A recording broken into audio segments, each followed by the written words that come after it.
कुरान करीम सोनबा हाइबसे मियोय बैखोगिदमक्तदी अचौबा दुगुमलब इबादत अमनी महांगोंदगे हेन चावबा लारिक अमा फोबा लेतबनी महाक पुथारकपगे अल्लाह तबारक ताला ना दुनिया मसा पुन्नमक करमना चलाइबनो करमना हिंगदबनो हाइबा पोलम खुदिंगमक कुरान दा अल्लाह ना हाइदोखरबने नुपा अमा मसा कन्ना ngamlak amde मसा महाक अदु हिंदूनी मुसलमान नते गैर कोंगे अतोपा जाति की मियोय अमनी महाक अदु ब्लड कैंसर ओइरबा अनाबा अदुमलवा नुपा अमनी महाक अदु अनाबा अदु डॉक्टर ने येंगो मतमदा अरोइबा लेबेन यौरक मतमदा डॉक्टर ना महाक मोंदा हाइरकलमी मागी नुपीदा नुपी नंग चलो नंगी नुपा असि महाकी हक्सांग असि अनाबा लोइरे अदुना मखा ताना सिदि येंगबगी करिसु मांगोंदा कानबा फंगरोय कोइना होटनबा याबा होटनरबनी हजुक्ति महाक अदु पूरो अदुगा युमदा महाकी अरोइबगी मतम मोइरकलबनेना महाकीदमक्ता नंग सेवा तौबिरगा अरोइबगी मतम यौरकलबनी हाइना डॉक्टर ना महाक मोंदा हाइरकलमी मतम अदुदा नुपी अदुना मागी नुपा अदुगा लोइनरगा मयुंगी माइकैदा लाए अदुगा नुपा अदुगीदमक्ता माना सेवा तौरमी अदुगा नुपा अदुना ममित्तगी मपी तारा कक्लम कप्पगा अदुमक हाइरमी मागी नुपीदा नंग थादोकलमलगा ई चटपा तारबनिको आई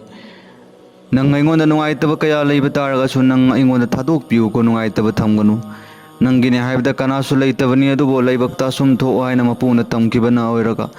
ngasiди aigi anabasu loiraklabane matam khara asidadi khoyani nungsi chanana lengdana abidi khoyani laiminasiko matam khara asidi hainam nupa aduna hairammi nupi aduna hairammi magi nupa aduna fare nangi anabasu loirabane ai khangi nangi anabasi doctor na su layengba ngammaro yumda seva tawro haina tholak tharaklabani hojik aisu nangi ngambe matik seva tawgani adubo nungsinana wakhoyani wari sarabagi matungda नुपी अदु मुसलमान नते अतोप जाति की धर्म चतपा नुपी अमनी हिंदू की इमुंग पोकपा यामना हिंदू की दमक्ता Mopa mama family lion Hindu की दमक्तनी हाइना सिरगे मांगगे हाइना लैबा अदुम लो इमुंग दगी family दगी हौरकपा नुपी अमनी माग अदु मागी नुपा अदु लैयेंग मंगमक्तम मतमना मयुमदा पुथराबगी मतुंगदा माना मागी नुपा दा हाइ करियेना नुपा इ नहाकना नंगिना नाकता इसिंग गिलास अमा थमगे मसीगी इसिंग गिलास असे नंगना हगुलक अगुलक मतमदा नंग थउको हाइना नुपा अदुना नुपी अदुना नुपा अदुदा हायेब मतमदा मागी नुपी अदुना हाइबा अदुगी मतुंगिन्ना मागी नुपा अदुना तुम्बा हगुलक मतमदा मागी तुम्फंगी मनाक्ता लेबा टेबल अदुदा मागी नुपी अदुना थमंबा इसिंग गिलास अदुगी ग्लास अदु माना लखोल्लगा अदुमक नोंमगी अमरक अनिरक अदुमक माना थक्लम्मेब असुम थक्पदगी महाकी मसादो ब्लड कैंसर ना लायेंग बंगमद्रबा सेवा तौरो हाइना पुथरकपा नुपा अदो माना मागी इसिंग नोआगी नुपीना थमलेबा इसिंग अदु थक्क मतमदा नुमित खरानी था अमा अनि थक्लबगी मतुंगदा महाकी हक्सांग असि यामना नुंगाइरकलमेबा हानदगी अवोनबा चेंज लाअमी मतमद्र मागी नुपीदा मांग हैरमी नुपी आइगी हक्सांगजे खरा अवोनबा लाइ चाबा थक्पा यारमदबदु चाबा थक्पा यारि अदु हक्सांगदा अवाबा यामना ओइरमबा अदु पुन्नमक्सिंग अदु अइंगोंदा यामना लरक अवाबा ओइरक्त्रे यामना नुंगाइबा हक्सांगदा पोगलइ अदुना डॉक्टर दा अमक्तंग चल्लगा इकोई टेस्ट सि तहल्लगा करिनो आइगी अनाबदु करम तौरबनि हेंजल्लिबनो हाइबसे अमक्तंग दि एंथो उसेना मतै मनाव अनिमक हाइनरमी मागी नुपा अदुना हाइबा अदुगी मतुंगिन्ना नुपी अदुगा नुपा अदुगा डॉक्टर दा मकोई लायेंगा अनाब लोइरबनी हाइना येंग थाथरकलिबो नोनबा डॉक्टर अदुदा हॉस्पिटल अदुदा चल्ले अदुगा महाकी नुपा अदुगी अनाब अदु टेस्ट तौरमी अदुगा टेस्ट तौबा मतमदा महाकी अनाब लोइरे सेवा तौरो हाइना पुथरअबा तुगुमलबा ब्लड कैंसर इगी कैंसर ओइरगम अदुमलबा नुपा अदुगी टेस्ट मयाम तौबा मतमददी मागी कैंसर दु करिगुम अम्बु थीबा फंगलकलमदेबा मतमदुरा डॉक्टर की मियोइसिंग अदुसु अंगक्पा मचाय अदुगा मागी नुपी अमदि नुपा अनिमक्सिंग अंगक्पा मचारगा करिनो लायेंग बंगमददना युमदा सेवा तौरुरो हाइना थाथर अबगी मतुंगदा अइखोइना ngasi yengo matamda nangi test मैम करीगुम्बा अमबौबा असोइबा याउद्रबा लोइनमक नॉर्मल ओइरबा या तके नंग नारम्य हाइबगी नाम निशान ममिंग भोबा लेत्रबा अतुक याम अंगकम फाउरगा मकोई थाजरमदे अदुआ अतोप हॉस्पिटल अमदा मकोइना चटलगा मदुदसु चेक तोहल्लमी टेस्ट तोहल्लमी मतमददा रीजन दि सेम टू सेम नॉर्मल करीगुम्बा अम अनाब अमबो असोकपा अमबोबा लेत्रे हाइना डॉक्टर अदुना टेस्ट तोबा मतमदा नॉर्मल रीजन अदु पिरकलमी नुपा अमदी नुपी अनीम अंगक्प अमा फावरगा मयुंगी माइकेदे चटलबगी मतुंगदा महाकी नुपा अदुना नुपी अदुदा हंगलम्मी अंगक्पनी layeng ngammaroi doctor na sewa tawro haina tha taraklaga ai ngasi leibani yumda adubo ngasi de ai haksang di anaba punnamak chingna du mangkhrabani aduna nangonda aina chingnawa amadi lai nang nupi nang hayo maram adu nangna asai ising thao haina ingonda glass da pirakkibe ising ado madugi ising adu thabagi matungdane aingonda anaba khudingmak chingdo phakibagi amasung nungaibagi awonba ma laklebachi aduna nang hayo ising adu da nang kari dwaso habdi karamba laiwa son bano amchung kari hidak hapsin bano kari karmaina tawba ising no nang naingoda pitha ib ising du haina nupa adu na hanglambi nupi adu na kari chupa kum piramde nupi adu na kari chupa kum piramde aduga aroibeda nupa aduna namdana takchilak matamda ai nangonda masigi wari chi haidok ningdabani adubo nangna hayo haiba taragati ai hairaga nupi aduna hairaklammi matam madur nupa aduda mana fare nang hairo onangi wari do ai tarage haiba matamda nupi aduna hairaklammi mongonda wasak amalormi aina nangonda ligadaba wasak aina nangonda haigadraba wari ase ngasi fawa kanago mami ama fawda liraktadan tamthoraktadan adumak isai tomda khangjellaga leirakpani adubo ngasi di nang naingoda namfuda hairabani ai hairage aduga hayeng wari ase tarabagi matungda nang aina haiba yagani amsung aina haiba matamda hoyana yagani ijazat pigani haina nang aingonda hana wasak taw wada taw adugi matungda nang aigi wari ase liraga nang taw hana hairammi matam madar nupa adu hairaklammi aigi punsi loirabata mahakna aigi punsi kanba adu oirabanena kari tawbagi damakta mana aingonda yaridrobono chalo nang aina nangonda wasak tawrabani nang na hairak matamda aina soidana yagani haina nupa adu wasak tawraga nupi adu hairammi nupi adu hairaklammi aigi wari yamna sange aigi wari jasum tawbani aina angang oiringai matamda ai yum maduga thangnaba yum madu musalman gi oiba adugumlaba yum amani madugi saheli adugi imanabi nupi aduga school aiga maga chatminnai aduga sanaba matamda so aiga maga punna sanaminnabani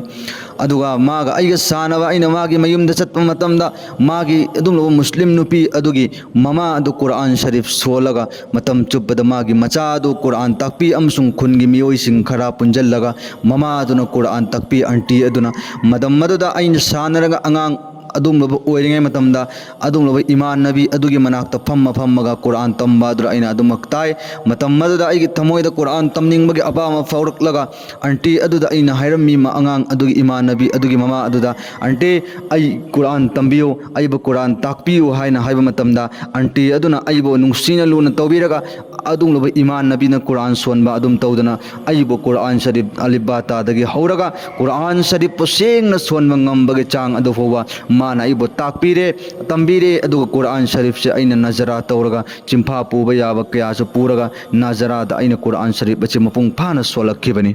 matam maduda ai thamoidagi dai musalman adumak olabani adubo aigi imung manunggi amasung aigi pa hindu gi asengba kattar oibanena aina musalman olabani haiba haidokpagi matam madudi engondagi moka phangide tumin na laga aunty adugi manakta ai quran solaga quran sharif adu tilawat toromani yumda leiba matamda kana solai taba ahang matamda aina quran tilawat tawraga sonbani matam maduda aunty aduna quran sharif takpa matamda quran sharif aina sonba matamda mahak na ingonda hairaki e chanupi nang ngasi ai quran soliba se allah na quran na sida anaba khuding mak hidak loina thamlibani aduna nangonda aina dua matake masigi quran asigi mangdu yauribani masigi quran asigi dua se adigum anaba loirakum matamda isingda masiba solaga thapitak pataragade inshallah anaba du soidana fagan nang masigi dua se tak ai takke nang khangjello aingonda su kanagumba bujuruk amana masigi dua se ingona taklak bani haina haibiraga adumba surya fatiha alhamdulillahi rabbil alamin hairba surya fatiha se hadith pak tachulai anaba khuding makki shifani makti hidak ni haina ma adumba aunty aduna angang hindu gi angang aduda nupi macha aduda mahak na haiki hayeng karigum manang tanjal urakku matamda anaba gi hidak apumana na hakonda kam taroktraba layeng ngamaktraba matam maduda masigi alhamdu surya fatiha se solaga kamodu gi iching pitau soida nangi anabado fagani haina anti aduna ngona taklak kibani taklak kiba adugum laba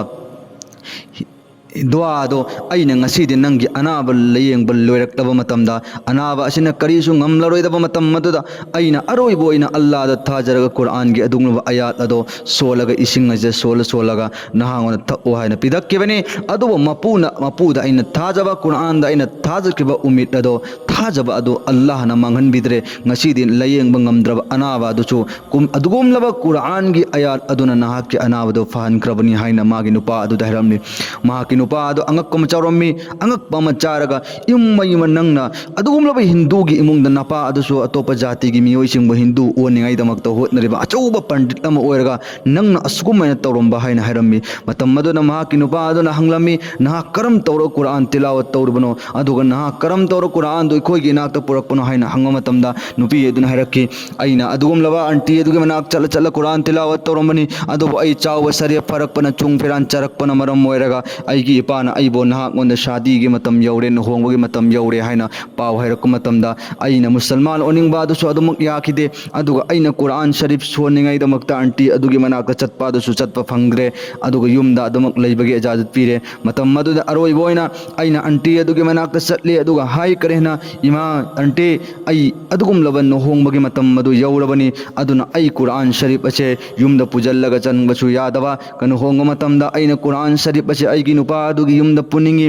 adubo karam tawraga pugani aikhoigi dharmadadi masibu allowed oide chatnadi aduna karam tawgadawon haina man mamittagi mapi taraga nupi aduna magi anti adu kappa matamda anti aduna nupi adu hairak lammi kari haina nang kari su khalloragano nakoi ekhoidi laikai oibani aduga aigi cha nupi asi nanga yamna luna tinnabani aduna aina nangi damakta kari gom pot khara piningbagi mawong dautana aina nangi damakta gift khara pot khara tofa khara jomjalla ani jomjalla kadaba posting adugi manung aduda Quran Sharif ain am habakani madugi Quran adu nangna nangi nayumda hangdok payaroi nangi nupagi yumda hangdok oro haina anti aduna magi damakta jugarama niyoma sinbi matamda nupi edu yamna harawrammi hoi fare harga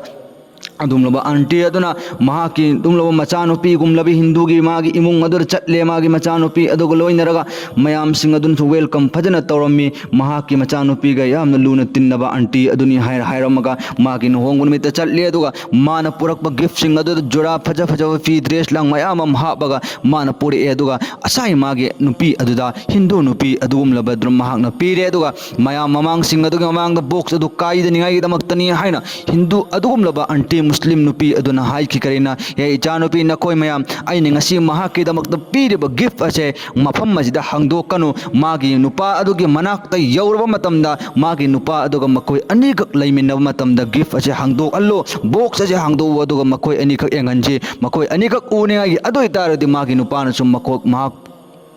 gift achi uba matamda yamna haraugani haina hairaga mana kok ama thataraga anti aduna Quran Sharif adu magi dahes tamagi poaching adu mungdi yawhallaga pirammaga mahak aduna mayumdagi nungaita hindu amagi mayumda musalman oning lakpa do onbadi marai bakta phangdaba tahau tamdadana mahak ondabida hindu adugi nupa adugi mayumda mahak adu la agamana Quran Sharif adu yaurba adu hangdok tabida nupa adugi mayumda la aduga mahakna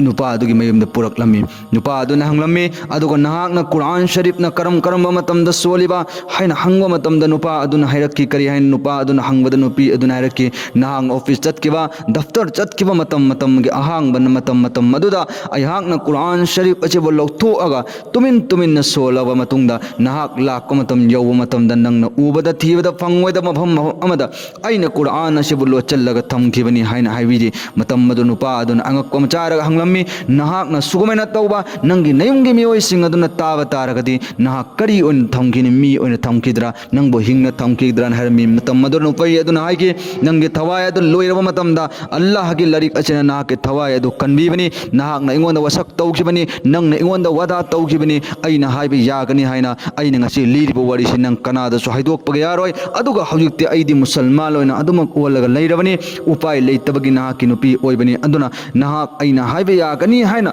वसक तौखिबनी अदुना हौजिक्ति नंग अइना highway यागदबनी नंग अहानबद मुसलमान ओलो कलिमा सोलु हायरगा महाकी नुपा अदु महाकना कलिमा solo हाइबा मतमदा नुपा अदुन अंगकम जाके नंग अइने highway यागदबनी हाइना वसक तौखिबनी नंग कलिमा सोंदब सुक्यामक यारोइदबनी हाइबा मतमदा नुपा अदुना होइदा माना अइगे पुंसिबो कन्मने अदुक यामना लुरब तंजादा महाकी लरिक असिना अइबो अनाबदो फाहनबनी अदुना हौति नंगना हाइबा अइ यारगे हायरगा नुपा अदुना कलिमा सोलगा मुसलमान ओनखियेबा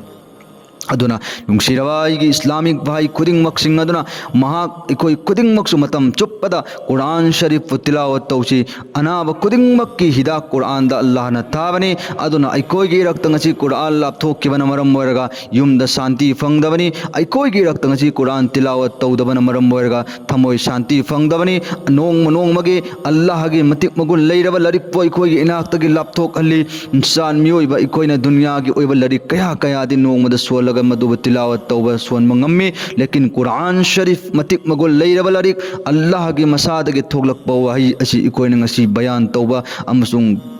तिलावत तौबगी अपाम पोक्त्रिबा अरे भाई साहब अदुगुम लबा अनाबना लयेंगबा ngамद्रबा अनाबा दुसु कुरान शरीफ अदुगी बरकतगी अल्लाह न फान किबनी असुम तौदना मति मनाव अनीमक सिंगदो कुरान शरीफ अदु तिलावत नुक्तिगी अदुमक तौखी अदुगी मतिक नुपा अदुसु हराउरगा ईमान पुरखी महा की लाकदबा औलाद सिंगदो मुसलमान उनरहन की नुपी अदुना कुरान तिलावत तौबा अमसुम कुरान अदुरा थाजबा अल्लाह दा हाइजबा नीजबगी मतुंग इन्ना अल्लाह न महाकिदमक कानबो एनकी महाक कुरान नुंगसीबादुगे बरकतदगी अल्लाह न महाक पसु ईमान